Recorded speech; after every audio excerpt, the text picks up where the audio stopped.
Bom dia, irmãos. Deus abençoe a todos. Convido a Santa e Amada Igreja para a leitura do Salmo 29, para a convocação a este culto. Salmo 29, uma conclamação ao culto ao Senhor.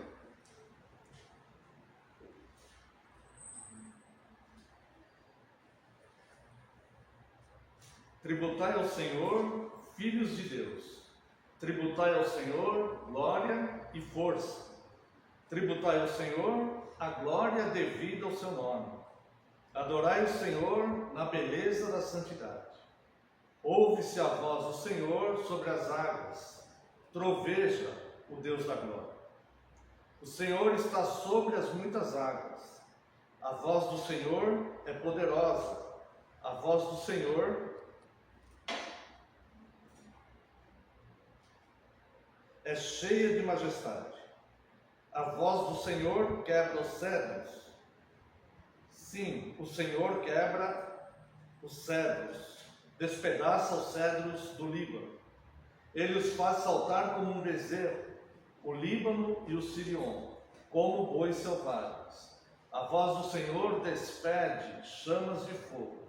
A voz do Senhor faz tremer o deserto. O Senhor faz tremer o deserto de Cádiz. A voz do Senhor faz dar cria às corças e desnuda os bosques. E no seu templo tudo diz glória. O Senhor preside aos dilúvios. Como rei, o Senhor presidirá para sempre. O Senhor dá força ao seu povo. O Senhor abençoa com paz ao seu povo. Convido a Santa e Amada Igreja que se coloque em pé. Louvemos a Deus com o hino 232.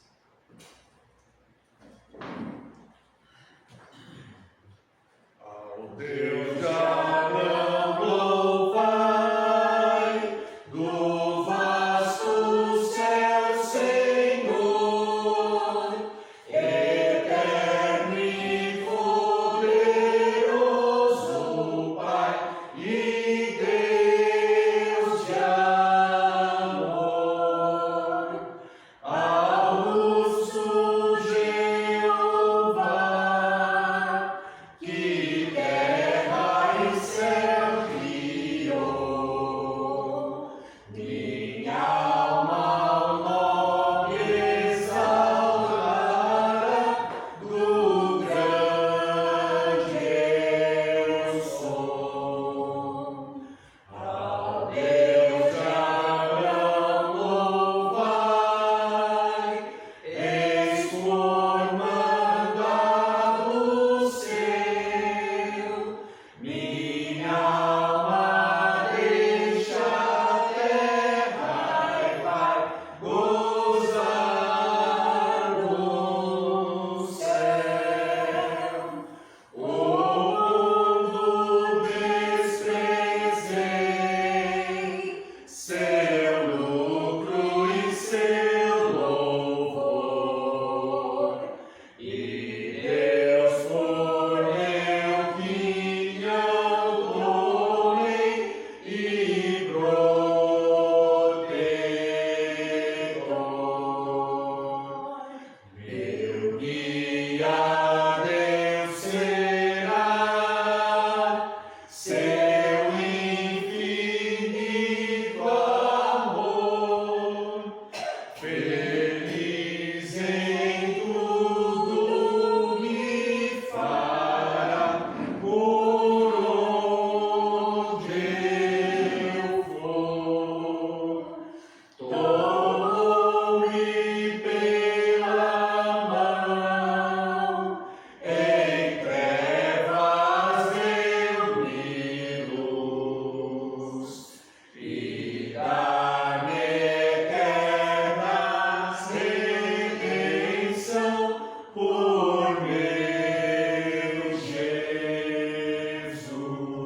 busquemos a presença do nosso Deus nesta manhã.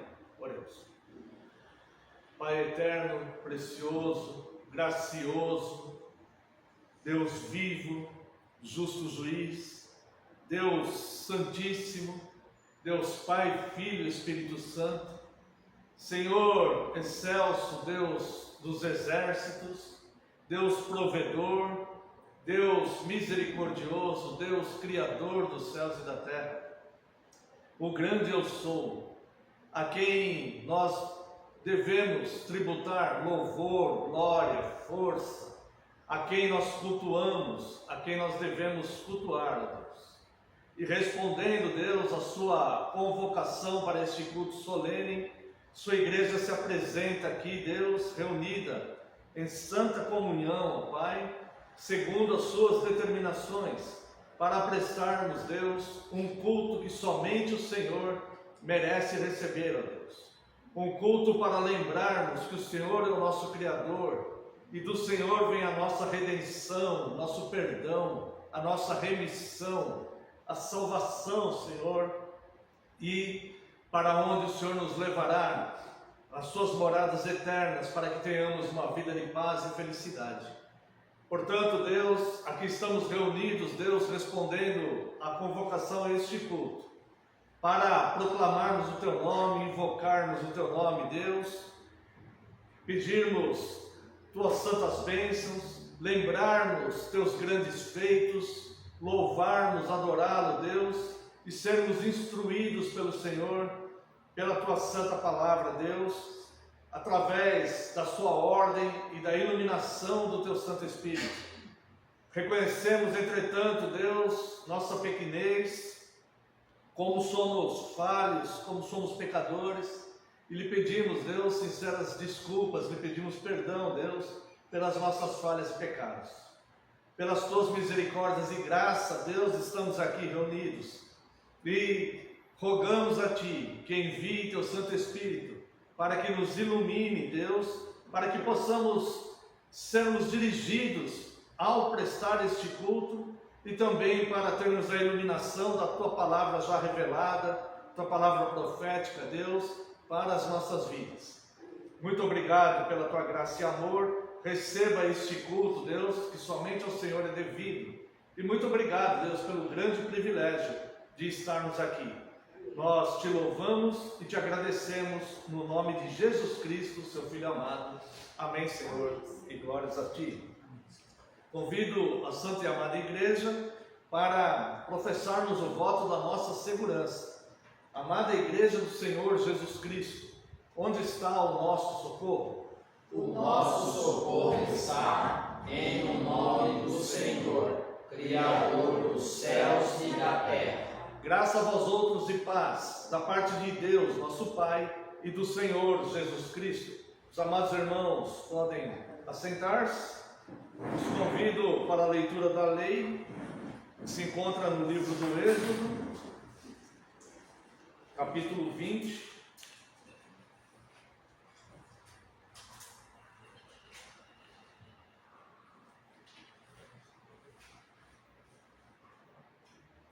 A partir do verso 1, quando o Senhor Deus nos dá a sua santa lei, lei preciosa. Esta lei, se seguida, é a garantia de termos uma vida segura, uma vida boa, né? Imagine que todas as pessoas do mundo observassem essa lei de Deus, como a vida seria mais simples, mais segura, né? Melhor para todas as pessoas.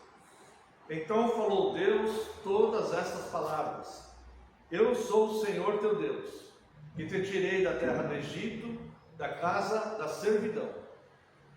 Não terás outros deuses diante de mim.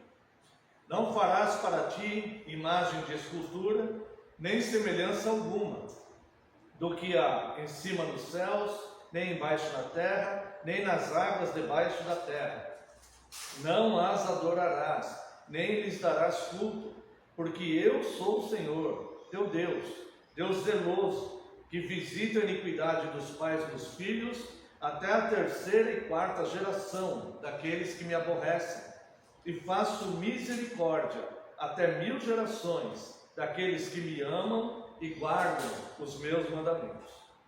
Não tomarás o nome do Senhor teu Deus em vão, porque o Senhor não terá por inocente o que tomar o seu nome em vão. Lembra-te do dia de sábado para o santificar. 6 dias trabalharás e farás toda a tua obra, mas o 7º dia é o sábado do Senhor teu Deus. Não farás nenhum trabalho, nem tu, nem o teu filho, nem a tua filha, nem o teu servo, nem a tua serva, nem o teu animal, nem o forasteiro das tuas portas para dentro. Porque em 6 dias fez o Senhor os céus e a terra, o mar e tudo que neles há, e ao 7º dia descansou. Por isso o Senhor abençoou o dia de sábado e o santificou. Honra teu pai e tua mãe, para que se prolonguem os teus dias na terra que o Senhor teu Deus te dá. Não matarás, não adulterarás, não furtarás, não dirás falso testemunho contra o teu próximo. Não cobiçarás a casa do teu próximo, não cobiçarás a mulher do teu próximo, nem o seu servo, nem a sua serva, nem o seu boi, nem o seu jumento, nem coisa alguma que pertença ao seu próximo. Irmãos, neste culto nós estaremos falando de amor. O sermão será sobre amor, o amor de Deus. E quando nós olhamos para os 10 mandamentos, nós vemos aqui impresso neste caráter positivo de Deus, nesse caráter perfeito de Deus, o amor. Como deve ser manifesto o amor, né? Tanto que essa palavra, esses 10 mandamentos, ele é resumido em 2 mandamentos baseados no amor. Amar a Deus, que é do 1º ao 4º mandamento, e amar ao próximo como a ti mesmo, que é a observação do 5º ao 10º mandamento. E eu quero pegar apenas um versículo que será usado também no sermão logo mais, se assim nosso Deus nos permitir, que está em Levítico, capítulo 19, o versículo 32. Diante das cãs te levantarás e honrarás a presença do ancião, e temerá o teu Deus. Eu sou o Senhor. Aqui, esse versículo, ele diz: honrarás a presença do ancião. Aqui nós vamos entender o ancião não apenas como uma pessoa de idade. Muitas vezes o ancião na Bíblia, ele não é um homem idoso, né? Essa palavra ancião no nosso idioma, ele está muito relacionado a um homem idoso, né? Uma anciã, uma mulher idosa. Um ancião, um homem idoso, embora seja uma palavra que nós não usamos popularmente no nosso idioma, mas ela é relacionada no nosso idioma como uma pessoa mais velha, né? Mas no sentido bíblico, quando nós falamos ancião, quer dizer uma pessoa experimentada, uma pessoa experiente, não propriamente uma pessoa com longevidade na idade, mas muitas vezes pode ser aplicado a uma pessoa jovem, mas com experiência, que tenha experiência, que seja experimentado, por exemplo, na fé cristã, né? E tenha autoridade para conduzir um grupo, para conduzir as pessoas, né? Então isso é muito necessário, principalmente para aqueles que têm vocação, aquele que se sente vocacionado na fé cristã. É muito importante cuidar desses detalhes antes, né, de desenvolver essa vocação para liderar, né, as ovelhas de Cristo. Então, o ancião, ele vai estar relacionado aqui com alguém que é investido de autoridade por Deus. Então nós podemos relacionar isso com o 5º mandamento, que diz: honra teu pai e tua mãe, para que se prolonguem os teus dias na terra que o Senhor teu Deus te dá. Ou seja, aqueles que têm autoridade, né? Eu quero ler com os irmãos, e como é bem explicado, e eu creio que o 5º mandamento, ele é bastante importante, assim como todos os outros 9, né? Nós procurarmos ter reverência e respeito com as pessoas, né? Todos aqueles que são investidos de autoridade, tá? Então, nesse momento aqui, por exemplo, né, do nosso país, nós devemos orar pelas autoridades, né? Eu não estou falando de política, nem defendendo política, né? Mas a Bíblia nos manda orar pelas autoridades. E a gente tem visto várias pessoas, né, que se professam cristãs agindo de forma assim maldosa com relação à situação de saúde, né, de autoridades do nosso país hoje. Então, nós como cristãos não podemos aceitar isso. Nós devemos orar pelas autoridades conforme as Escrituras nos dizem, né? Não compete a nós, nesse momento, juízos, se concordamos ou não, né, com práticas ou não. Então, o quinto mandamento, irmãos, ele deve ser aplicado por nós cristãos, né? Então, nós devemos nos despojar de toda maldade, de todo desejo mal, né? E orarmos a Deus e clamarmos por misericórdia, tá? Então, eu trouxe aqui para os irmãos, mas não somente nessa questão dos que são investidos de autoridade política, governamental, mas todos aqueles que são investidos de autoridade, né? Tem pessoas que talvez tenham mágoas com pais, com avós, né? Com professores de escola, essas coisas, elas têm que ser eliminadas do nosso coração, né? O poder do Evangelho, o apóstolo Paulo ele fala, né, na carta aos Romanos, não me envergonhe do Evangelho, porque ele é o poder de Deus para a salvação de todo aquele que crê. O que é esse poder? Esse poder o Evangelho ele tem um poder eficaz de tirar de dentro de nós mágoas, rancores, ódios, sentimentos vingativos, esses sentimentos que nos levam a ficarmos escravizados na tirania do mal. Esses sentimentos nos levam a ter maus pensamentos, a sairmos, né, do ensino cristão para ficarmos expostos a maus desígnios no nosso coração.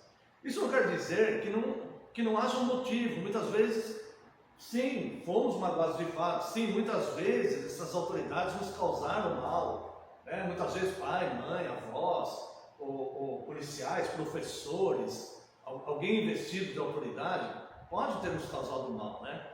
Mas a proposta do cristianismo é olharmos para nós mesmos e eliminarmos isso de dentro de nós, ofertando perdão, perdoando as pessoas, tá? Então, eu trouxe aqui para os irmãos o Catecismo de Heidelberg, o Catecismo de Westminster, o Catecismo Maior de Westminster, a pergunta 127, ela vai nos trazer aqui uma explicação bastante razoável sobre essa questão de nós honrarmos, né? Sermos obedientes, honrarmos as autoridades, né? Aqueles que são instituídos de autoridade sobre nós, mesmo que eles tenham nos magoado, tá? Mesmo que tenham nos magoado, tá? Então vamos lá. Pergunta 127 do Catecismo Maior da Confissão de Westminster. Qual é a honra que os inferiores devem aos superiores? A honra que os inferiores devem aos superiores é toda a devida reverência sincera, em palavras e em procedimento, a oração e ações de graças por eles, a imitação de suas virtudes e graças, a pronta obediência aos seus mandamentos e conselhos legítimos, a devida submissão às suas correções, a fidelidade, a defesa, a manutenção de suas pessoas e autoridade, conforme os seus diversos graus e a natureza de suas posições, suportando as suas fraquezas e encobrindo-as com amor, para que sejam uma honra para eles e para o seu governo. Por que essas atitudes são atos de amor? Porque são respeitosas e legítimas, e porque evitam a maldição sobre a desobediência. Deuteronômio 28, o caso de Cã, que expôs e o caso de Cã, que expôs a fraqueza de Noé. Então veja como é abrangente, né, a resposta da pergunta 127 do Catecismo de Westminster. Qual é a honra que os inferiores devem aos superiores? Né? É toda devida reverência, sincera em palavras, em procedimento, a oração de ação de graças por eles. Tá? Então, irmãos, quando nós deixamos de orar por aqueles que são investidos de autoridade sobre nós, quando nós começamos a nos comportar como opositores, de forma leviana contra essas pessoas, nós estamos quebrando o quinto mandamento. E o meu dever como ministro da palavra desta igreja é chamar a atenção dos irmãos para isso, né? Embora eu sei que os irmãos não estão praticando isso, né? Mas é o ensino cristão que deve ser manifesto aqui em toda a sua plenitude, tá? Encobrir suas fraquezas com amor, para que seja uma honra para eles e para o seu governo, tá? E quando diz aqui, a imitação de suas virtudes e graça, como que nós vamos saber se é virtude? Se estiver de acordo com os mandamentos bíblicos para a nossa vida. Então, imitar essas virtudes, essas boas qualidades que os nossos pais, nossos avós, policiais, professores, pastores ou qualquer outra autoridade pública, né? Aquilo que é virtude, que é virtuoso e que é graça e que nós vemos neles, nós devemos imitar, tá? Não imitar o que eles fazem de mal, entenderam, né? Imitar as virtudes e graça, as coisas boas que vemos neles. A pronta obediência aos seus mandamentos e conselhos legítimos. Ou seja, como sabemos se o conselho e o mandamento é legítimo? Se estiver também de acordo com as Escrituras, tá? Se estiver de acordo com as Escrituras. E a devida submissão às suas correções. Quando formos corrigidos, seremos submissos a isso, tá? Quando essa correção ela é legítima, né? A fidelidade, a defesa e a manutenção dessas pessoas. Então nós não devemos conspirar contra os nossos pais, pastores, professores, enfim, todos aqueles que estão investidos de autoridade, tá? Conforme os seus diversos graus e a natureza das suas posições, suportando as suas fraquezas e encobrindo-as com amor, não expondo essas pessoas. Se for necessário uma exortação em amor, a Bíblia fala que deve ser feita essa exortação em amor, em particular, né? Mas nunca expor essas fraquezas, como nós temos visto hoje. Irmãos, essa semana eu acompanhei um pouco mais, não as redes sociais em si, mas pelo YouTube, o que as pessoas estão postando em vídeos no YouTube. E o que eu encontrei lá, que até eu fiquei escandalizado. 2 ou 3 igrejas dessas denominações assim, bem conhecidas, amplas, em juízo na justiça dos homens, coisa que a Bíblia falta não fazer. Vocês não conseguem julgar entre vocês mesmos? Isso só isso já é grande derrota, o apóstolo Paulo fala. Só isso, vocês não conseguem julgar os litígios entre vocês mesmos. A igreja tem que ir para a justiça dos homens. E eu vejo 2 ou 3, e pessoas falando mal desses líderes, um falando mal do outro e tal. Irmãos, essa é uma quebra do quinto mandamento, bem dizer, instituído pelo que está acontecendo aí fora, pelo falso evangelho. Por favor, não nos deixemos influenciar, nem sermos levados por esse tipo de coisa, tá? Publicamente, não vamos expor ninguém, tá? Então, encobrindo essas fraquezas com amor, para que seja uma honra para eles e para o seu governo. Se Deus tiver que julgar, Deus vai julgar essas pessoas. E compete aos que são membros dessas igrejas exortar esses líderes, caso eles estejam cometendo algum erro, exortá-los em amor. Não compete a nós ficarmos postando coisas falando mal de pessoas, né? Simplesmente isso é antibíblico, tá? Então, nesse momento que nós vamos ter esse momento de confissão, né? Essa oração de confissão, nós iremos pedir sinceras desculpas a Deus caso tenhamos pecado, um pecado que ainda não foi confessado, né? Talvez durante a semana. se houver algum pecado não perdoado, não confessado ainda, vamos pedir perdão a Deus. Nós somos penitentes e não impenitentes, né?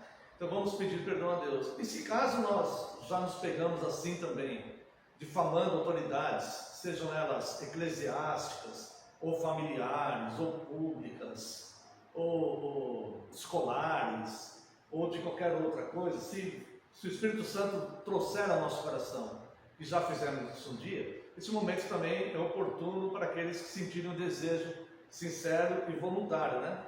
E daqui para frente vamos nos esforçar, né, para termos uma vida mais digna diante de Deus. Porque o Evangelho é o poder de Deus, né, para a salvação de todo aquele que crê, nos tirando totalmente esses rancores e esse mal. Tá bom? As medidas a serem tomadas com aquelas autoridades que erram são as medidas cabíveis, né? Mas nunca pessoas ficarem, né, difamando ou desonrando essas pessoas. Tá bom? Vamos orar então uma oração de confissão. Oremos.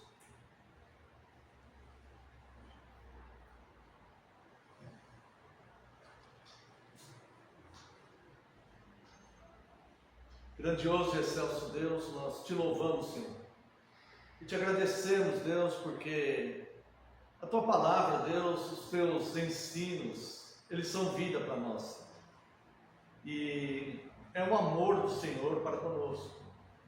Nós sabemos, Deus, que muitas vezes as autoridades instituídas sobre nós de fato erram e de fato nos prejudicam. Nós sabemos disso, Senhor. Mas a tua palavra nos orienta, Deus, a não expormos essas pessoas. Se for o caso, exortarmos em amor diretamente essas pessoas, mas não conspirarmos ou levantarmos suspeitas e problemas, tornar público. Sua palavra diz para nós não fazermos isso. Antes, honrarmos aqueles que são instituídos em autoridade sobre nós. E muitas vezes, Deus, nós erramos nisso, nós pecamos muitas vezes sobre isso, Deus. E nós pedimos perdão, Senhor, pelo teu povo, Deus. Muitas vezes as pessoas estão angustiadas e muito magoadas e quebram o quinto mandamento. E nós pedimos sinceras desculpas ao Senhor. Lhe pedimos, Deus, que o Senhor conceda a pureza à tua igreja. Conceda a pureza para que nós possamos, Senhor, observar de fato os mandamentos, os 10 mandamentos. Sabemos que não podemos cumpri-los perfeitamente, porque ainda estamos neste corpo corruptível. Mas nós lhe pedimos, Deus, que o Senhor nos auxilie a termos um coração voltado para observarmos esses mandamentos. E se alguma vez, Deus, desrespeitamos autoridades que foram constituídas sobre nós, sejam eclesiásticas, familiares, escolares ou públicas, nós lhe pedimos perdão, pedimos sinceras desculpas. E acima de tudo, Deus, todas as vezes que nós desrespeitamos o Senhor, não respondendo positivamente às suas convocações solenes, e também, Deus, se nós o abandonamos alguma vez, lhe pedimos desculpas porque nós não o honramos, e pedimos sinceras desculpas. Nos perdoe também pelos pecados cometidos, Deus, pecados que ainda não confessamos, lhe pedimos sinceras desculpas, apelamos pelas tuas muitas misericórdias, para que o Senhor, Deus, nos purifique, nos limpe, para que fiquemos mais alvos do que a neve, Deus, e que o Senhor se esqueça dos nossos pecados cometidos e nunca mais nos lance em rosto. Muito obrigado pela tua graça e amor, no nome santo de Jesus oramos. Amém, Senhor, e glórias a Deus. Quero convidar os irmãos para louvarmos a Deus com o Salmo 6. Ele é um pouco difícil, mas nós vamos tentar. O importante é louvarmos com o Espírito e racionalmente. Não me reproves, ó Senhor, nem me castigues no furor, tem compaixão de mim, Senhor, porque em fraqueza Vem me sarar, Senhor, porque bem fracos ossos meus estão. Também a minha alma está profundamente em terror, mas tu, Senhor, quando agirás, volta, Senhor, e livra-me. Por teu favor, vem me salvar, nem tua mortidão louvor. Estou cansado de gemer, de noite a cama alargar, de lágrimas meu leito encher, meus olhos muitas mágoas têm, envelhecidos, fracos são por causa de inimigos meus.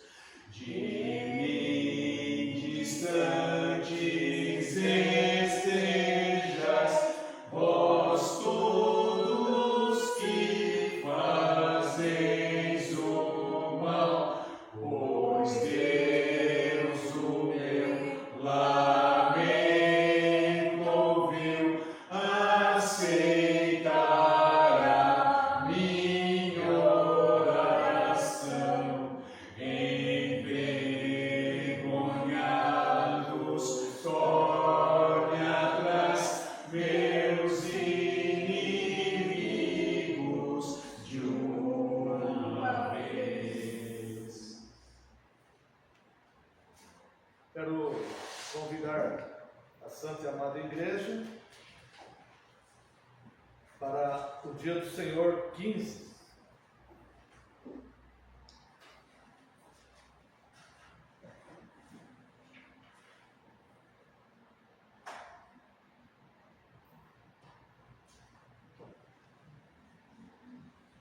Pergunta 37, nós estaremos comentando brevemente, né?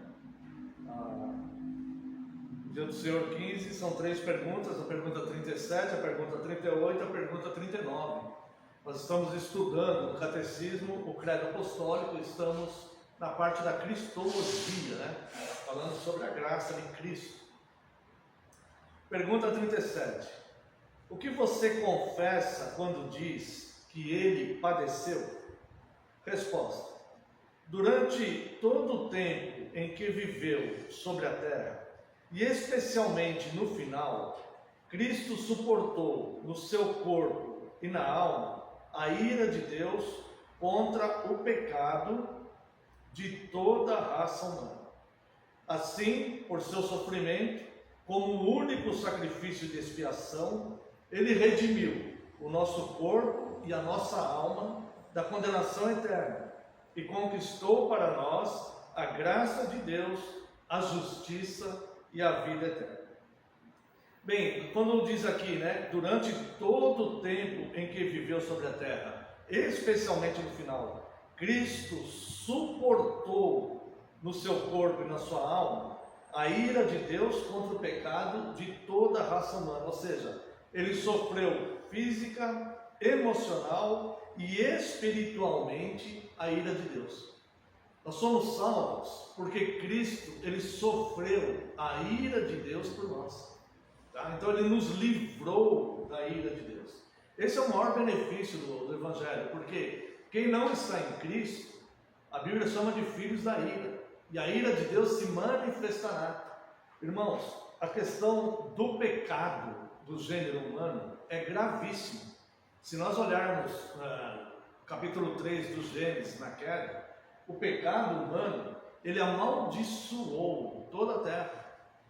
O pecado humano, ele não só trouxe consequências para Adão e Eva. O pecado humano, ele trouxe consequências para toda a humanidade e para toda a terra.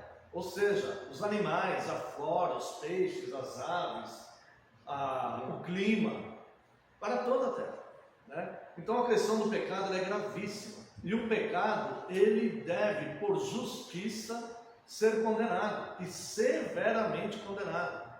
Porque sofreram severamente pessoas que injustamente passaram por momentos de crueldade, que tiveram filhos assassinados, que tiveram sofrimentos agudos, extremos, por causa da irresponsabilidade de outras pessoas, por causa do descaso de outras pessoas, por causa do mal de homens e mulheres. Então, o pecado, ele deve ser severamente condenado. E de fato, ele será severamente condenado. As doutrinas das penas eternas, elas são justíssimas, porque o pecado causou um mal terrível à humanidade, de séculos. E o ser humano, ele é o principal responsável, o principal agente deste pecado, do mal feito no mundo. Então, a ira de Deus se manifesta contra todo esse mal. E Deus enviou Cristo para se tornar um de nós, para sofrer em lugar da sua igreja toda a ira de Deus sobre esse pecado. Então, quando nós dizemos que ele padeceu, não foi só aquelas horas na cruz do Calvário que ele padeceu. Não foi só aquelas horas. Foi uma vida de sofrimentos, uma vida de sofrimento físico, uma vida de abstenção de muitas coisas, uma vida de sofrimentos emocionais e espirituais, porque a ira de Deus estava de fato sobre ele. Tá? Não poucas vezes Jesus estava angustiado em sua alma. Não poucas vezes a palavra de Deus diz que ele gemeu em si mesmo, que seu espírito se revoltou dentro dele com relação aos que os homens faziam, aos que os homens planejavam, e ele percebia. Então o sofrimento de Cristo, ele foi totalmente intenso, e a ira de Deus estava sobre ele. No entanto, essa ira de Deus, que era contra o pecado de toda a raça humana, essa ira vai ser manifesta naqueles que não estão em Cristo. Por isso a necessidade de termos de estar aqui cultuando. Estar em Cristo não é apenas dizer eu aceito Cristo. O falso evangelho que deu isso, irmãos. Estar em Cristo não é apenas fazer uma oração de aceitação a Cristo e depois ter uma vida totalmente indiferente a Ele, nem participar dos cultos. Isso não é aceitação de Cristo. Aceitar a Cristo é submeter-se a Ele e guardar os seus mandamentos, é estar cultuando a Ele, é estar junto com a sua igreja, caminhando junto com a sua igreja, né? Então, fora disto, irmãos, fora da comunhão da igreja, fora de Cristo, as pessoas estarão de fato sobre a ira de Deus. Essa é a realidade do Evangelho. Algumas pessoas dizem, querem manter as pessoas pelo medo. Não é pelo medo. Ninguém é mantido pelo medo. Só fica no Evangelho aqueles que o próprio Deus chamou para o Evangelho. Então não é pelo medo, mas é uma questão de falar a realidade bíblica, tanto do amor como da justiça. Essas duas vertentes, vamos dizer assim, procedem do mesmo Deus, tanto a misericórdia como a justiça. A misericórdia para com a sua igreja e a justiça para o pecado. Tanto é assim que o próprio Cristo sofreu essa justiça, mesmo sem ter pecado, mas ele sofreu essa justiça no lugar da sua igreja. E o que ele conquistou para nós, né? Então veja, assim por seu sofrimento, como único sacrifício de expiação, ele redimiu nosso corpo e nossa alma da condenação eterna. Entenda, não é só a alma, não é só uma questão espiritual, o corpo também, o corpo e a alma. O corpo será ressuscitado e será glorificado. A alma já estará, a partir do momento da morte, já estará no seu lugar definido, ou com Deus ou aguardando o sofrimento eterno. Mas o corpo será ressuscitado e o corpo será refeito em glória.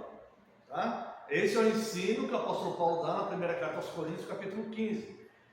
Tá? Então, nosso corpo e nossa alma, ele redimiu da condenação eterna e conquistou para nós a graça de Deus, a justiça e a vida eterna. Ou seja, ele conquistou 3 coisas muito importantes para a sua igreja. Graça de Deus. Nós vivemos pela graça de Deus. Nós podemos confiar na graça de Deus, seja quais forem as circunstâncias ao nosso redor. A justiça de Deus. Nós não temos justiça própria, mas Ele se fez justiça por nós. Então, por causa do sacrifício de Cristo, Deus nos vê como justos.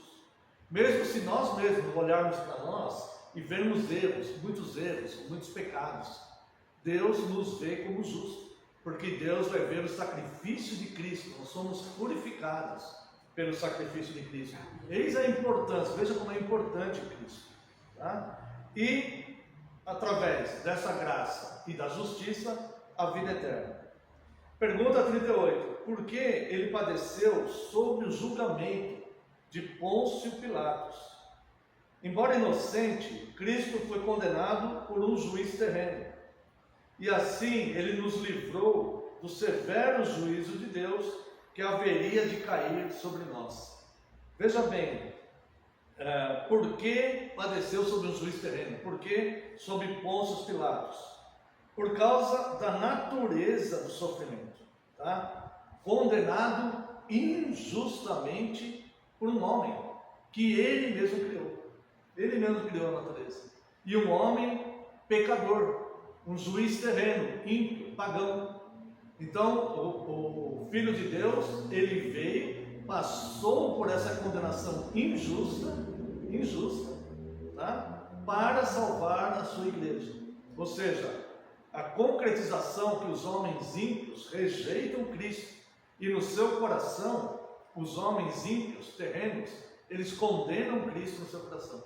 Eles querem absorver de Cristo apenas o que eles consideram bom, mas não o Cristo total, não o Cristo bíblico. Eles querem absorver de Cristo misericórdias, benefícios, graça, porque Cristo pode favorecê-los na sua vida carnal, na sua vida material. Isso eles querem absorver, mas eles não querem os mandamentos, eles não querem a santidade, eles não querem a moral de Cristo. Tanto é que a sociedade tem invertido a moral. Então, ele padeceu sobre Pôncio Pilatos por causa da própria natureza do sofrimento, ou seja, condenado injustamente por um juiz terreno, além, obviamente, de marcar uma época, tá? Então, embora inocente, Cristo foi condenado por um juiz terreno. Assim ele nos livrou do severo juízo de Deus que haveria de cair sobre nós. O juiz terreno, o máximo que ele poderia fazer, ele fez. Ele foi condenar Cristo a uma morte dolorosa de cruz. Ele condenou Cristo a sofrer chicotadas, a carregar a cruz e morrer nessa cruz. Mais do que isso ele não poderia fazer. Mas a justiça de Deus, o juiz celestial, que é Deus, pode condenar corpo e alma. Pergunta 39. Há algum sentido especial em Cristo ter sido crucificado e não ter morrido de outro modo? Sim, por causa disso, tenho a certeza de que Ele levou sobre si a maldição que estava sobre mim, pois quem era crucificado era maldito de Deus.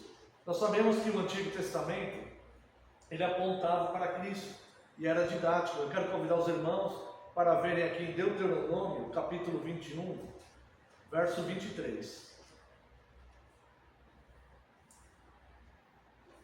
O seu cadáver não permanecerá no madeiro durante a noite, mas certamente enterrarás no mesmo dia.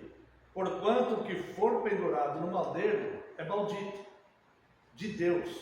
Assim não contaminarás a terra que o Senhor teu Deus te dá em herança. Olha o peso disto aqui, tá? O que for pendurado no madeiro é maldito de Deus.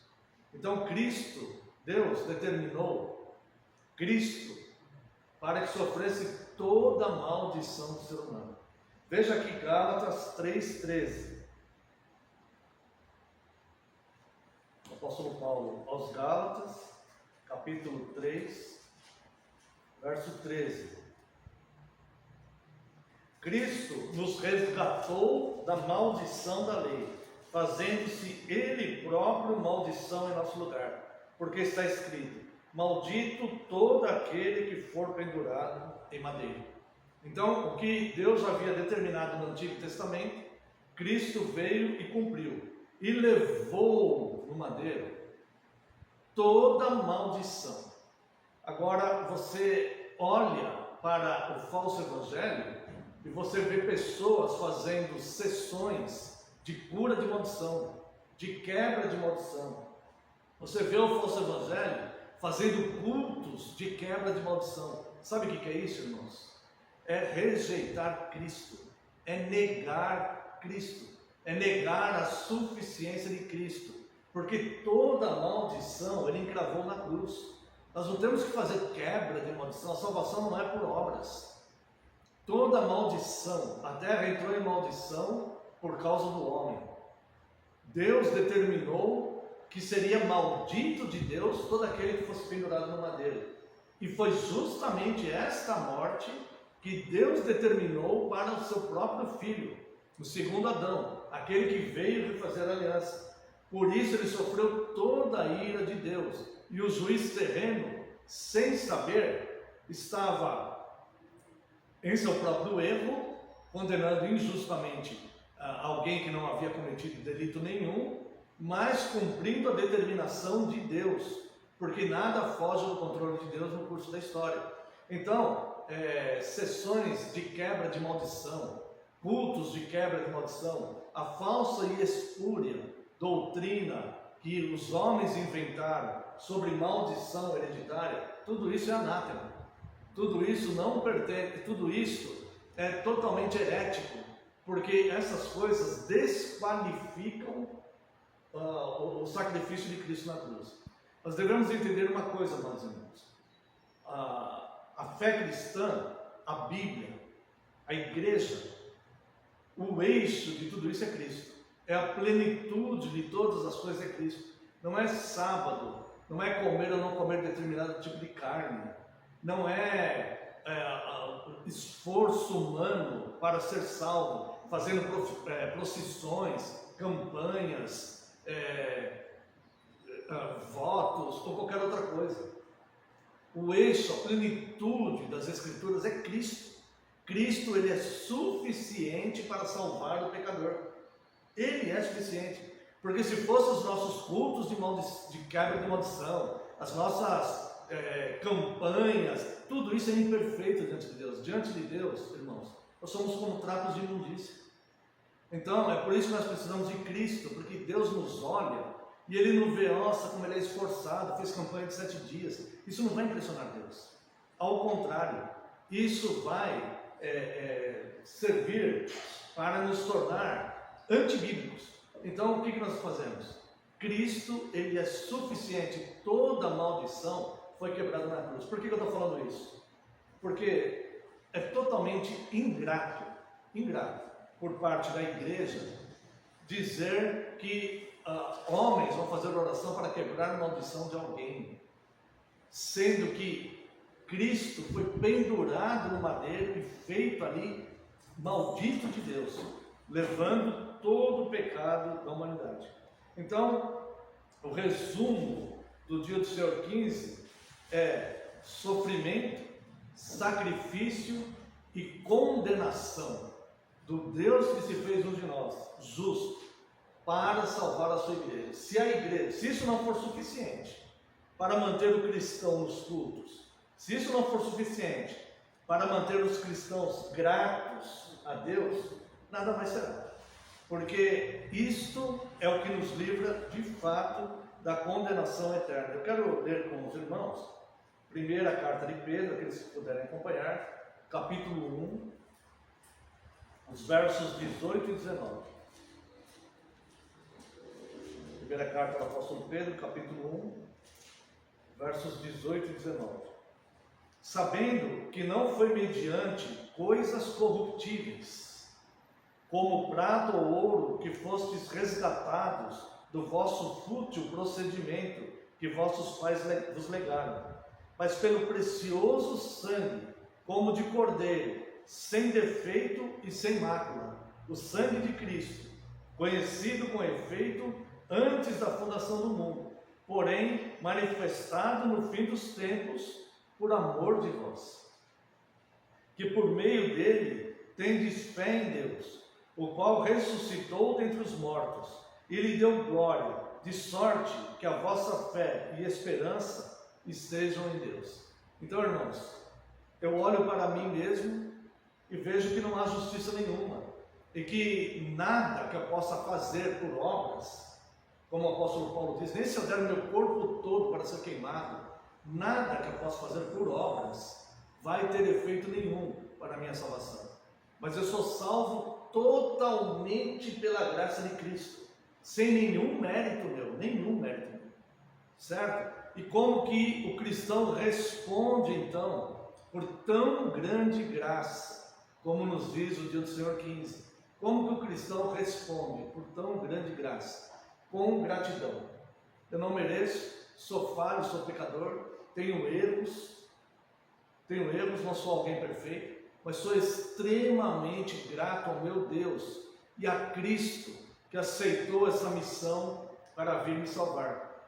Então eu respondo, estando em comunhão com os irmãos, cultuando a Deus no dia do Senhor e procurando ter uma vida correta, não uma vida desordenada, uma vida correta. Vou errar, vou falhar, infelizmente, isso é um fato, mas procuro ter esse tipo de vida. Por quê? Para ser salvo? Não, já fui salvo. Mas para quê? Como gratidão a Deus. Então eu procuro observar as leis de Deus. Quando eu falo eu, estou falando a igreja, né? O cristão mesmo, né? Então nós procuramos viver segundo as Escrituras como gratidão, forma de gratidão a Deus, nos preparando para servi-lo também no seu reino eterno. Que o Senhor Deus abençoe a porção dessa palavra. Quero convidar a Santa e Amada Igreja para louvarmos a Deus com o hino 29. Se alguém sentir o desejo também de estar ofertando, esse momento será oportuno. Hino 29.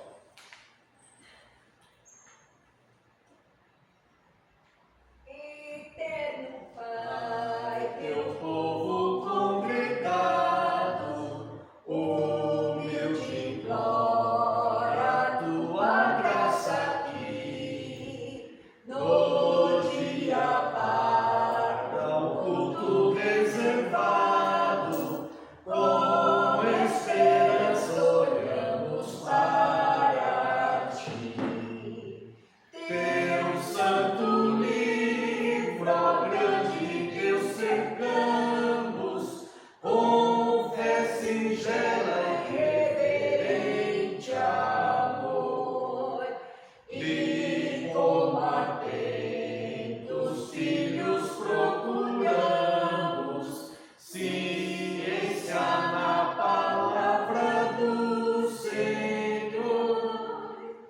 Jesus, aos teus benditos pés sentados, queremos teus conselhos receber, e sendo por ti mesmo doutrinados, de mais em mais na santa fé crescer. Do mundo e seus encargos retirados, buscamos descansar em ti, Senhor, mirando os ricos bens entesourados na plenitude do teu vasto amor. Ensina aos teus Espírito Divino, desfaz a dor dos pobres corações, e com a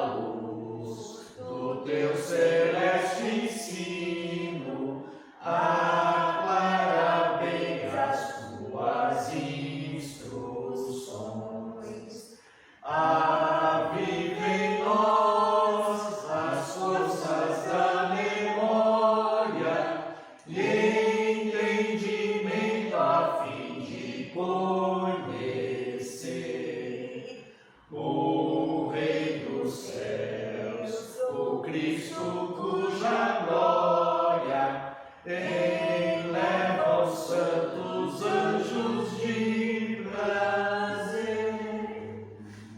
Amém. Convido a Santa Amada Igreja para a leitura na carta do apóstolo Paulo aos Coríntios, primeira carta de Paulo aos Coríntios, capítulo 13.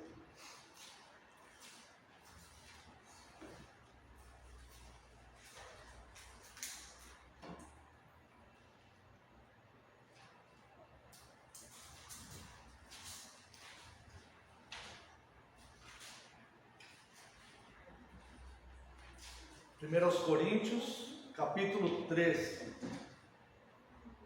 O amor é o dom supremo. Ainda que eu fale as línguas dos homens e dos anjos, se não tiver amor, serei como o bronze que soa ou como o símbolo que retine. Ainda que eu tenha o dom de profetizar e conheça todos os mistérios e toda a ciência, ainda que eu tenha tamanha fé a ponto de transportar montes, se não tiver amor, nada serei. E ainda que eu distribua todos os meus bens entre os pobres, e ainda que entregue meu próprio corpo para ser queimado, se não tiver amor, nada disso me aproveitará. O amor é paciente, é benigno.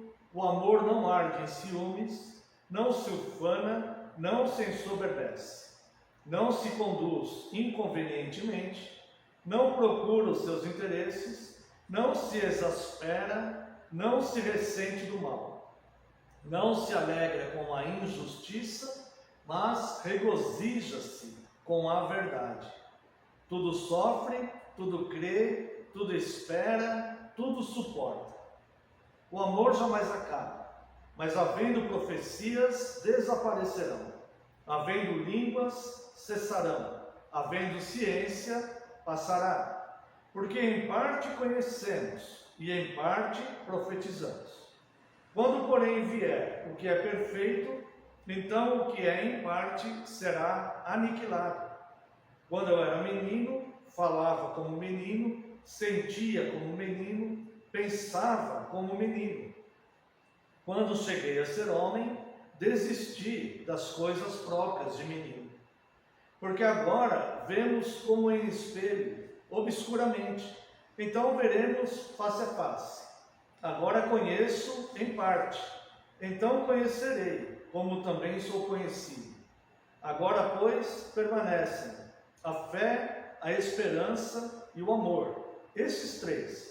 Porém, o maior destes é o amor. Quero convidar também os amados irmãos para a leitura do livro de Levítico, capítulo 19. Leremos do verso 1 ao verso 4. Aqui trata-se de uma repetição que Deus mandou Moisés fazer ao povo, repetição das leis que Deus mandou Moisés fazer ao povo. Levítico 19, 1 a 4. Levítico 19, 1 a 4. Disse o Senhor a Moisés: fala a toda a congregação dos filhos de Israel e dize-lhes: santos sereis, porque eu, o Senhor, vosso Deus, sou santo. Cada um respeitará sua mãe e o seu pai, e guardará os meus sábados. Eu sou o Senhor, vosso Deus. Não vos virareis para os ídolos, nem vos fareis deuses de fundição. Eu sou o Senhor, vosso Deus. Vamos até aqui e vamos fazer uma breve oração. Pai glorioso, eterno, santo, precioso, Deus a quem amamos, Deus em quem confiamos. Nós confiamos no seu amor, ó Deus. Nós cremos que o Senhor é amor. A sua santa palavra, a sua revelação de si mesmo, nos mostra que o Senhor é amor. E nós te louvamos, Deus. E também pedimos perdão, porque muitas vezes deixamos de amar. Nós, neste momento, Deus, momento de culto ao Senhor, estamos diante da tua santa palavra, E com todo respeito e reverência a Deus, nós lhe pedimos, Senhor, nos instrua. Nós sabemos, Deus, que necessitamos que Teu Santo Espírito nos ilumine esta palavra já revelada. Por isso rogamos a Ti que envie Teu Santo Espírito e que nos ilumine para que possamos entender a Sua palavra já revelada. Eu reconheço, Deus, que sou falho e pecador e mais uma vez lhe peço perdão pelas minhas falhas e pecados. Lhe peço que tudo que for falado aqui seja dirigido pelo Senhor, falado pelo Teu Santo Espírito, com a Sua expressa autorização, e que eu diminua, eu desapareça, e só prevaleça a Tua palavra, porque a Tua palavra é a verdade. Em nome de Jesus, Teu Filho amado, é que oramos. Amém, Senhor. Amada Igreja do Senhor Jesus Cristo, venho vos proclamar Cristo, o amor personificado em pessoa humana. O verdadeiro amor, o Deus que é amor, materializado em carne, osso e sangue. A Santa Escritura declara na primeira carta de João, capítulo 4, verso 8, que Deus é amor.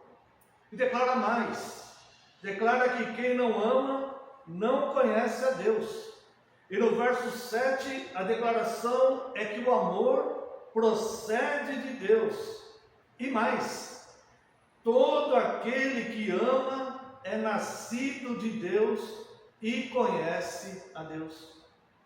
Ora, isso nos remete a uma questão a ser analisada. Deus, sendo amor em sua essência, sempre agiu baseado no amor. Porque Deus não pode negar a si mesmo, e Deus não pode fugir da sua essência. E se a sua essência é amor, tudo que Deus faz, todas as formas que Deus agiu, tudo que Deus fará, será baseado no amor, ou seja, na sua vontade, nele mesmo, na sua própria essência, no que ele de fato é. E ele é amor. O amor é o vínculo da perfeição. O amor é o dom supremo. Sem o amor, nada tem valia alguma. Nada tem. A obra da criação foi um ato de amor.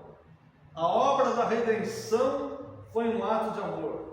O juízo de Deus contra o pecado e contra os maus é um ato de amor.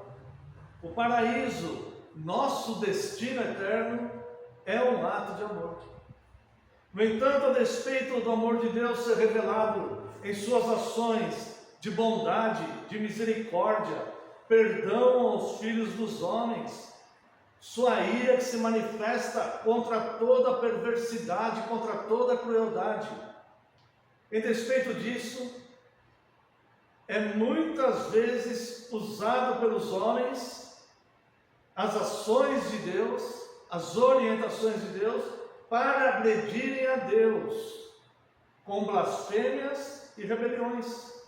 As pessoas não percebem que esta ira de Deus se dá por causa da falta de amor do próprio homem, e não falta de amor de Deus, porque como já vimos, o próprio Deus é amor.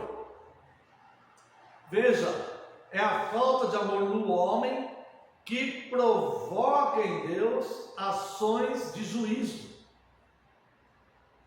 Note, é o homem que é o agente do mal, e os maus desígnios procedem do coração do homem e não de Deus, conforme a declaração de Marcos capítulo 7, versos de 15 a 21.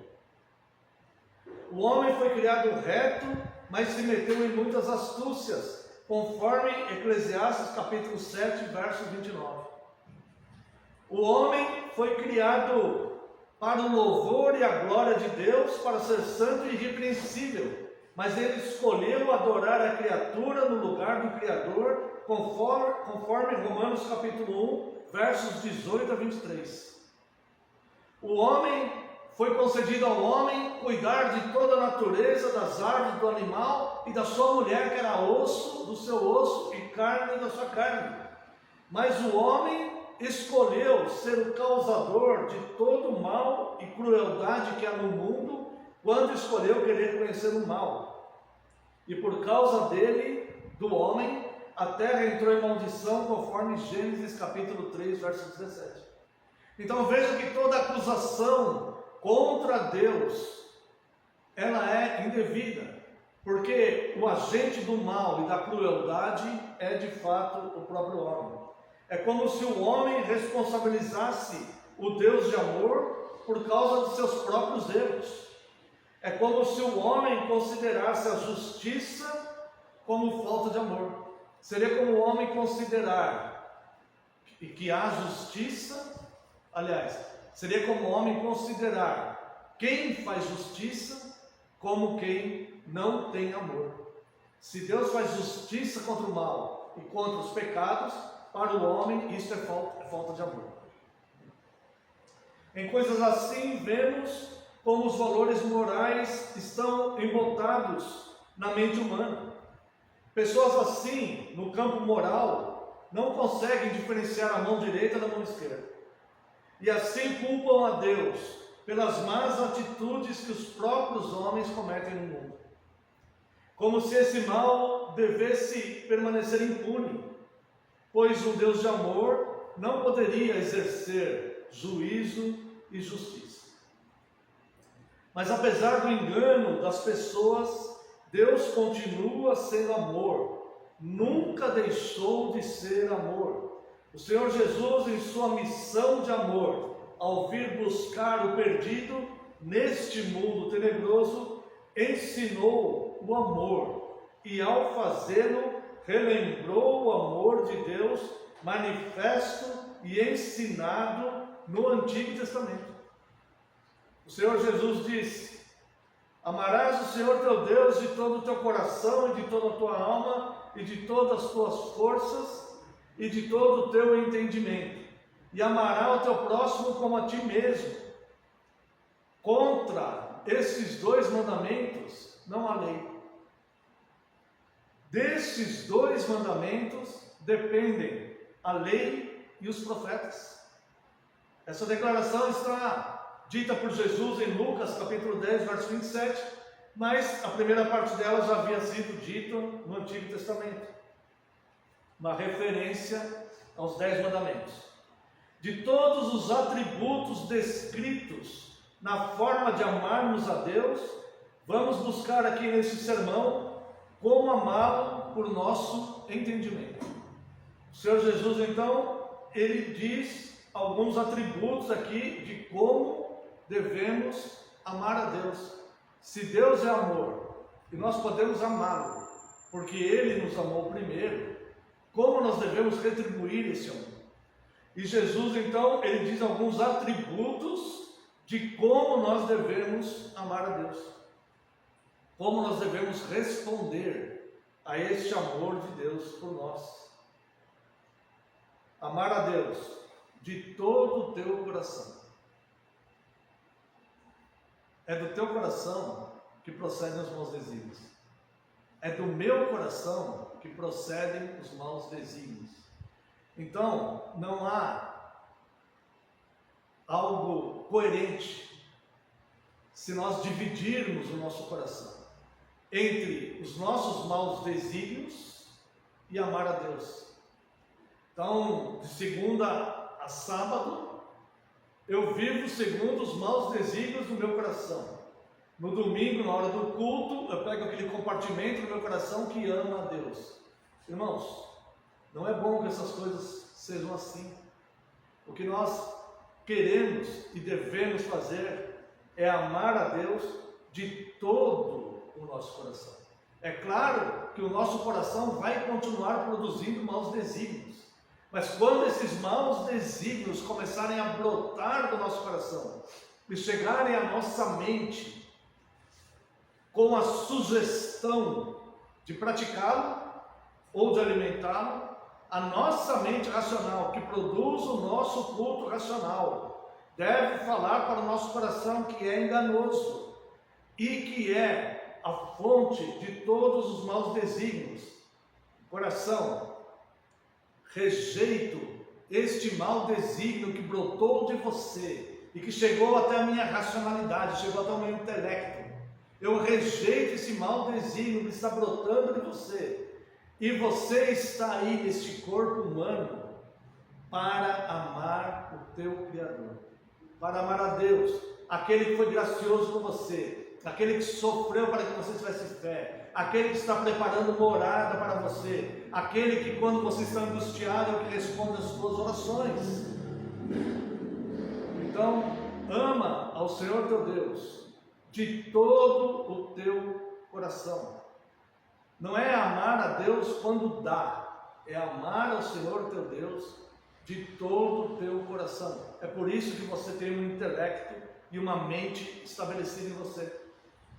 Recentemente aqui nós fizemos um estudo sobre Tiago, falamos sobre inteligência. E algumas pessoas acham que não tem inteligência.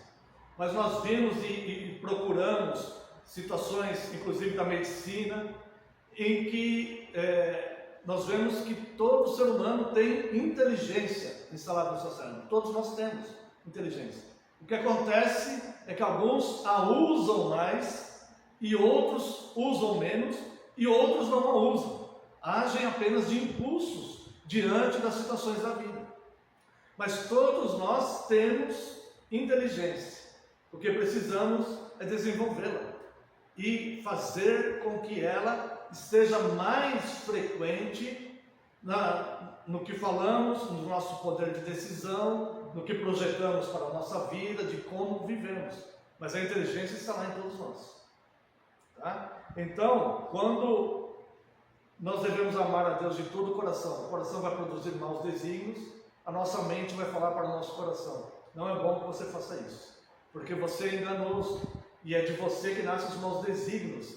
Mas Deus nos amou primeiro, e por Deus ter nos amado primeiro, nós podemos amá-lo. Então vamos responder com gratidão a Deus, e não vamos fazer isto que brotou em você, coração. Isso que brotou em você, meu coração, nós não vamos fazer, porque racionalmente eu tenho uma mente que dirige os meus passos. E por isso, amar a Deus de todo o coração é fundamentalmente ter a mente de Cristo, porque Cristo amou Deus de todo o seu coração, a ponto de se entregar por si mesmo para resgatar todos aqueles que o Pai lhe deu. Então nós devemos amar a Deus de todo o coração, de toda a nossa alma. Esta alma é aquele lugar complexo, de difícil definição, onde no idioma original do Novo Testamento é chamado de psique. Essa alma é onde está agrupado os nossos sentimentos, as nossas esperanças, as nossas aspirações, as coisas que queremos, as coisas que tememos, aquilo que muitas vezes nos leva a agir emocionalmente. É ali. E é ali também que está o que muitas pessoas vão chamar de espírito, vamos dizer assim, que é o que nos leva a comunicar com Deus através de Cristo, sendo Cristo o único mediador. Nós temos como que um rastreador, ou uma comunicação direta com Deus através de Cristo, seria uma questão espiritual. Então a alma, ela vai envolver todo esse complexo conjunto de coisas, em que a ciência praticamente já está quase publicando e chamando de consciência, e dizendo que essa consciência não morre. Essa consciência, de alguma forma, ela não passa junto com o corpo, não é apenas impressões que ficam gravadas em células cerebrais. Não só isso, é algo maior do que isso, que mesmo quando essas células cerebrais se decompõem, deixam de existir, essa consciência, de alguma forma, ela não passa, ela não deixa de existir. Estudos aprofundados já estão levando cientistas sérios a olharem para isso que nós chamamos de alma, que a linguagem bíblica chama de alma. O homem é uma alma vivente, né? Os cientistas chamam de consciência, uma espécie de consciência onde está todo o universo daquela pessoa, conjunto de informações e pensamentos e sentimentos que ela experimentou ao longo da vida. Então o Senhor Jesus disse que é para você pegar esse complexo sistema que nós não conhecemos perfeitamente como ele está em nós, e a ciência, mesmo que com todo esse avanço que já existiu, a ciência também não consegue explicar isso totalmente. O Senhor Jesus disse que é para pegar esse complexo sistema que nos forma como alma vivente, algo que está interiorizado num corpo de carne, mas está lá dentro, de alguma forma, pegar isso e amar a Deus com todo este conjunto de coisas. Estou sentindo euforia, te amo, Senhor, te amo. Estou com aspirações, tenho projetos, te amo, Senhor. Estou sendo tentado, Senhor, eu te amo, me ajuda nessa situação. Estou temeroso, estou temendo por algo que possa vir a acontecer, Senhor, eu te amo. Me ajuda nisso aqui. Estou decepcionado com alguém, Senhor, eu te amo. Em todos os meus sentimentos, em todo aqueles elementos que formam o meu universo, que formam o indivíduo, independente de todos os outros. Aquilo que nos forma, de fato, quem nós somos, a nossa personalidade, nós falarmos, Senhor, eu te amo inteiramente. E ele diz, amar o Senhor teu Deus de todo o coração, de toda a tua alma e de todas as tuas forças. O que quer dizer todas as tuas forças? Isso aqui está no plural. Não é apenas a força motor, não é apenas a força física, não é apenas aquela força que rege no sentido de eu carregar algo pesado, empregar força para carregar algo pesado, não apenas isso. Ou naquele sentido do braço de ferro, onde eu tenho que empregar força para vencer aquele obstáculo. Não isso. Mas todas as tuas forças, ou seja, isto também, o meu esforço físico, mas também o meu esforço emocional, a minha força mental, a minha força intelectual, a força da minha inteligência, a força emocional, a força da minha alma, todos os meus sentimentos, aplicar todas estas coisas no objetivo de amar a Deus. Por quê? Por que tudo isso? Porque eu fui criado para isso. Eu fui criado para louvor da glória de Deus. Se eu fosse criado para ter bem-estar, para ter propriedades e ser rico, eu seria eterno nessa terra aqui. Seria eterno aqui. Fui criado para isso e vou lutar por isso. Mas eu não fui criado para isso. Eu fui criado para louvor da glória de Deus. Então, empregar toda a minha força, seja física, seja emocional, seja intelectual, seja afetiva, seja sentimental, tudo que eu emprego energia. Nós somos energia total. Tudo que eu emprego energia para a glória de Deus. Agora veja, quando nós pensamos isso, que leque de tantas coisas que me chamam a atenção para que eu não retribua o amor de Deus. Então, ele vai dizer, amar a Deus de todo o teu coração, de toda a tua alma, de todas as tuas forças no plural e de todo o teu entendimento. Amar a Deus deliberadamente, racionalmente. Eu entendo que eu entendo isso perfeitamente com o meu intelecto. Não é um fenômeno extraordinário, sobrenatural, que me invade em alguns momentos, quando alguma coisa boa me acontece, e eu falo glória a Deus, como eu te amo, Deus. Não, eu entendo nesses momentos também, mas eu entendo racionalmente, intelectualmente, que eu deliberadamente quero amar a Deus, eu quero retribuir esse amor. Não foi pouco o que Ele fez por mim, não foi pouco isso. E eu quero retribuir amando, já que as minhas obras são imperfeitas, já que justiça própria eu não tenho, já que eu não tenho nada para oferecer a Deus, eu não tenho absolutamente nada para oferecer ao dono do universo. Pelo contrário, eu pertenço a Ele, eu não tenho nada para oferecer a Ele. Então, o que eu quero fazer, racionalmente, com o meu entendimento, é retribuir a este amor e falar: Senhor, de fato, eu te amo e muito obrigado.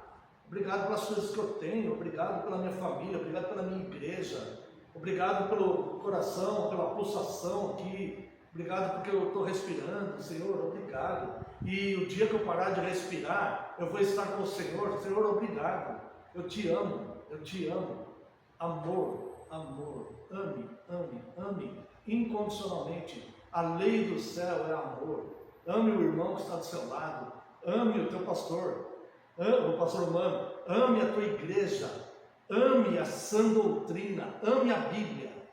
Isso não é idolatria não, como estão dizendo. Pega a Bíblia, abraça ela e fala: Senhor, obrigado pela tua palavra, eu te amo. Ame a Deus, aquele que te formou, aquele que te salvou. Ame as crianças, ame os animais, ame a natureza, ame tudo que você puder amar. Ame as pessoas, ame tudo.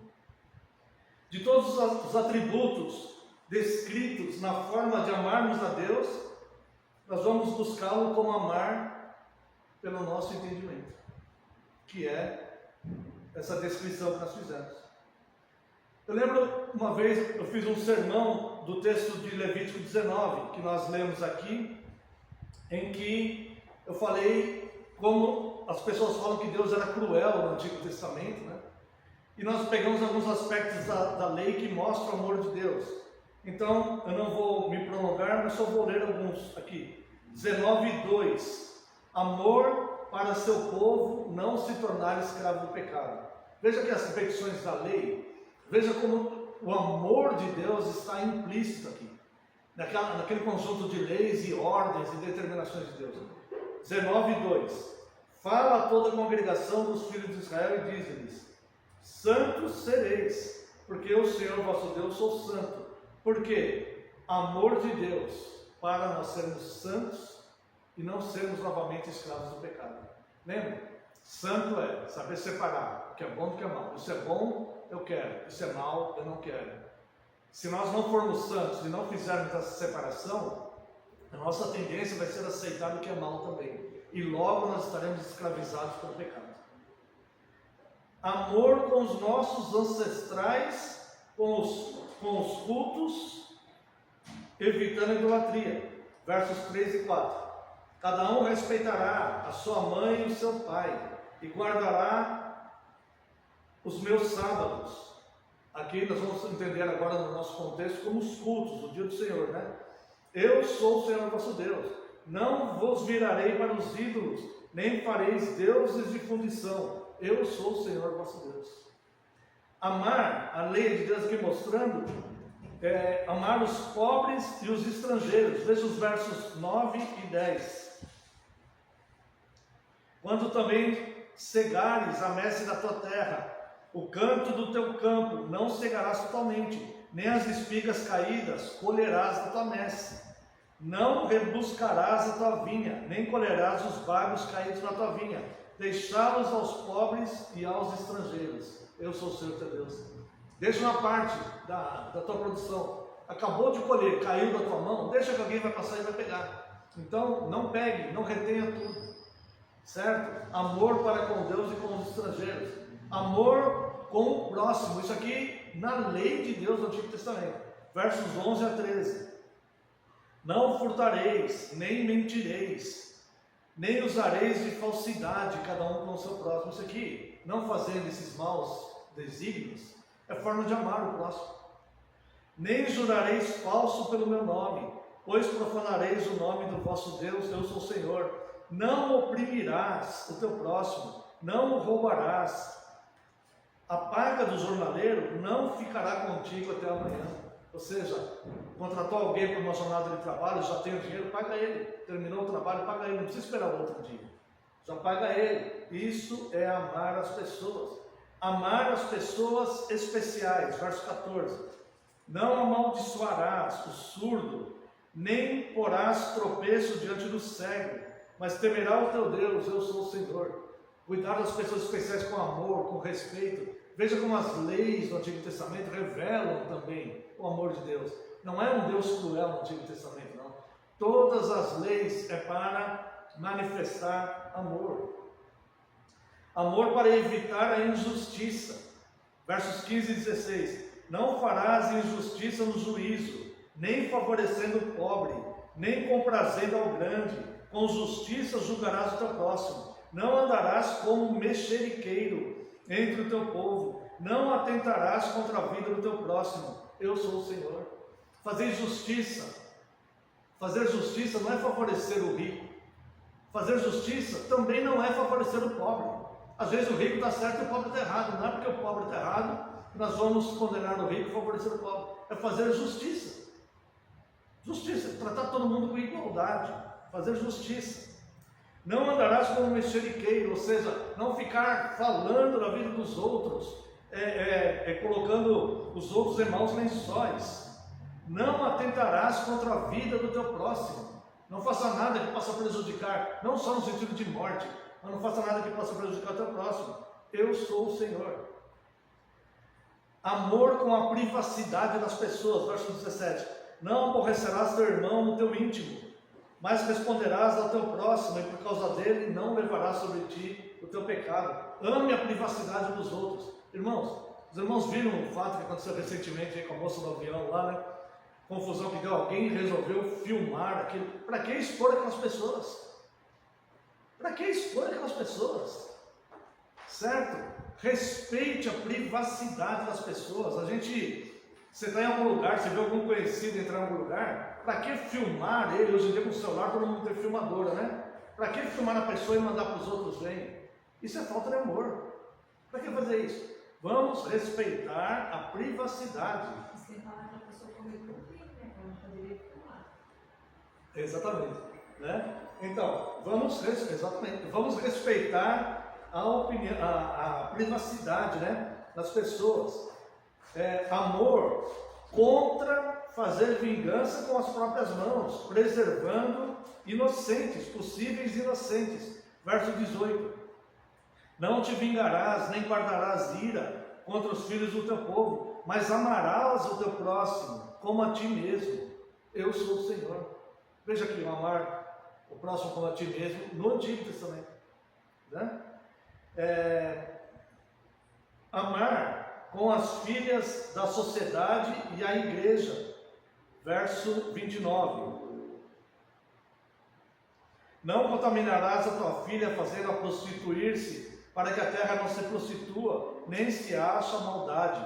Verso 30. Guardareis os meus sábados e reverenciareis o meu santuário. Eu sou o Senhor. Amar as filhas, as jovens, as donzelas, respeitar essas moças, respeitar a igreja, respeitar as irmãs, respeitar a igreja de Cristo. Amar os anciãos, como nós lemos no começo. Verso 32. Diante das cansas te levantarás e honrarás a presença do ancião e temerás o teu Deus. Honrar aquelas pessoas mais experientes, mais vividas, mais experimentadas, constituídas de autoridade. E amor para com os estrangeiros. Verso 33. Se o estrangeiro peregrinar na vossa terra, não o oprimireis. Como o natural será entre vós o estrangeiro, que peregrina convosco, amá-lo-eis como a vós mesmos, pois estrangeiros fostes na terra do Egito. Eu sou o Senhor vosso Deus. Isso aqui brasileiro tem muita coisa de boa, né? Nós recebemos os estrangeiros aqui com amor, né? Em geral, né? Tem alguns, mas em geral recebemos eles com amor e tudo mais. Então, tratar eles como o natural da terra também. Então, tudo isso é forma de amor. E para finalizar, irmãos, o tempo já se fez. O mesmo Deus de amor do Antigo Testamento é o Deus de amor do Novo Testamento. Lemos 1 Coríntios 13. Dos versos 1 ao 3, Paulo faz uso de hipérboles. O que quer dizer isso? É um grande exagero. Ele faz uso dessas hipérboles. Ainda que eu fale a língua dos homens, ainda que eu dê o meu corpo para ser queimado, né? É um exagero para ilustrar uma verdade, ou seja, os elementos aqui são superdimensionados. O objetivo é deixar bem claro uma grande verdade, uma importante verdade, que é fazer tudo com amor. Nada adianta, nem se eu der todos os meus bens para os pobres, se não tiver amor, isso não vale nada. Se eu der meu corpo para ser queimado, ele superdimensionou, né, essas coisas, para mostrar que mesmo que eu exageradamente queira fazer alguma coisa, se eu não tiver amor, aquilo não tem validade nenhuma. A essência é o amor e não as obras. As obras devem ser movidas pelo amor, não propriamente as obras. O que Deus propõe para nós é de fato amarmos, assim como Ele é amor. Dos versos 4 a 7, características desse amor. Quero ler só um 7, porque o tempo não vai dar, né? Tudo sofre o verdadeiro amor. Tudo sofre, tudo crê, tudo espera, tudo suporta. O verdadeiro amor de Cristo. Imagina se Cristo não sofresse toda a afronta que nós fizemos a Ele, toda a indiferença. Olha, eu te amei, mas agora eu não te quero mais, porque você não é mais como eu queria que você fosse, né? Tudo sofre, tudo crê, tudo espera, tudo suporta. Esse é o amor. Nos versos 8 e 9, a declaração que o amor é eterno e sua superioridade e a dependência que os outros têm do amor. Verso 8, o amor jamais acaba, mas havendo profecias desaparecerão, havendo línguas cessarão, havendo ciências passará, porque em parte conhecemos, em parte profetizamos. Então o amor é eterno e ele está acima de qualquer outro dom, qualquer outra coisa, certo? Tem muitas pessoas que falam que se orgulham de ter algum tipo de dom, aí já é falta de amor. Então nós devemos ter humildade, o amor está acima de todas essas coisas. Verso 10 se refere à segunda vinda de Cristo, revela imaturidade, todo aquele que dá importância maior aos dons passageiros. Quando porém vier o que é perfeito, então o que é em parte será aniquilado. Tudo que eu conheço em parte, porque eu não conheço perfeitamente tudo, né? Tudo será aniquilado, porque virá o que é perfeito. Então, versos 11 e 12 nos leva a meditar sobre nós mesmos e a maneira que devemos nos preparar para o dia que veremos o Senhor face a face. Quando eu era menino, falava como menino, sentia como menino, pensava como menino. Quando cheguei a ser homem, desisti das coisas próprias de menino. Eu já fui menino espiritual também, fui menino na fé, mas se agora eu sou homem, acima de tudo eu devo amar a Deus e amar as pessoas. Esta é a maturidade do cristão, amar incondicionalmente, porque agora vemos como espelho, obscuramente, então veremos face a face. Imagina quando nós estivermos face a face com Cristo, e Ele falar, por que você não amou aquelas pessoas que eu coloquei ao teu redor? Por que você não amou? Porque agora vemos como espelho, obscuramente, então veremos face a face. Agora conheço em parte, então conhecerei, como também já sou conhecido por Deus. Olha só, né? Então, e finalmente, né, o verso 13 apresenta as 3 colunas seguras para a continuidade da nossa peregrinação nessa terra. Uma delas, porém, é coluna das outras 2. Ou seja, 3 colunas da nossa peregrinação na terra. Dessas 3, uma é coluna das outras 2. Agora, pois, permanecem a fé, a esperança e o amor. Estes 3, porém, o maior deles é o amor. Concluindo, irmãos, uma conclusão precisa sobre o fato real, que Deus nunca deixou, nem nunca deixará de amar. são as declarações bíblicas da imutabilidade de Deus. Deus não muda. Deus não muda. Se ele fosse um Deus cruel no Antigo Testamento, ele seria um Deus cruel também no Novo Testamento, porque ele não muda. Mas ele não é Deus cruel do Antigo Testamento. Ele é o Deus de amor, e suas leis são fundamentadas no amor. E é o mesmo Deus de amor do Novo Testamento, e é o mesmo Deus de amor que nos assiste hoje. Não muda e nem sequer há nele sombra de variação. Assim, irmãos, não deixem o mal que há no mundo e nas pessoas vencerem o bem que há em vós. Exercitemos por amar cada vez mais, até a plenitude do amor, que será revelada na morada celestial, com o próprio amor, que é o amor de Deus, o Deus do Antigo e do Novo Testamento. A palavra diz que nos últimos tempos o amor de muitos esfriará. Cuidado com esses falsos irmãos que estão agindo sem amor por aí. Quanto a nós, amemos incondicionalmente, porque Deus é amor. Quero convidar a Santa Amada Igreja para louvarmos a Deus com o hino 433.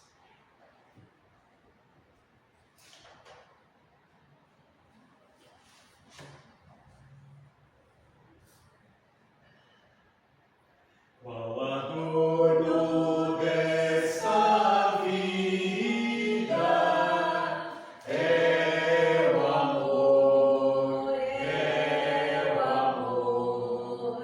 a alegria é concedida pelo amor, é benigno, é paciente, não se torna maldizente, não se torna maldizente. Este mesmo amor com suspeitas não se alcança. Vero amor, onde houver desconfiança. Ai do amor, pois mostremos lealdade, muitas vezes a falsidade, muitas vezes a falsidade, murcha e magra o amor, mesmo quando for custoso. Nutre amor,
sentimentos orgulhosos, não convém a criminosos, não convém a criminosos, salvos pelo amor, ó cristão, ao teu vizinho, mostra amor, mostra amor. O valor não é mesquinho deste amor, o Supremo Deus nos ama, Cristo para o céu nos chama, Cristo para o céu nos chama, onde reina o amor. Convido os irmãos para uma breve oração, mesmo assentados. Oremos. Obrigado, Deus, pela tua graça infinita, Senhor. Obrigado pelo teu amor, Senhor. Obrigado pelo teu amor por nós. O teu amor ao nos criar, Senhor. O teu amor ao criar a natureza, criar os astros. Obrigado, Deus, porque o Senhor fez tudo com amor. Obrigado pelo teu amor em não condenar toda a humanidade, mas salvar a tua igreja. Obrigado pelo teu amor ao enviar Cristo. Obrigado, Deus, porque o Senhor nos amará completamente na eternidade. E nós queremos amá-lo, Deus, desde já, retribuindo este amor. Muito obrigado, Deus, pela tua igreja aqui reunida. Muito obrigado pela tua palavra. Muito obrigado por Cristo, Deus. Muito obrigado porque o Senhor é amor. O nosso Deus é amor. Muito obrigado, Senhor. Nós te amamos também. Em nome de Jesus, teu Filho amado. Amém. Convido a Santa e Amada Igreja para passarmos o segundo ato do nosso culto. Estaremos ministrando a Santa Ceia do Senhor. Convido os irmãos para a leitura 1 Coríntios, capítulo 11, a partir do verso 23.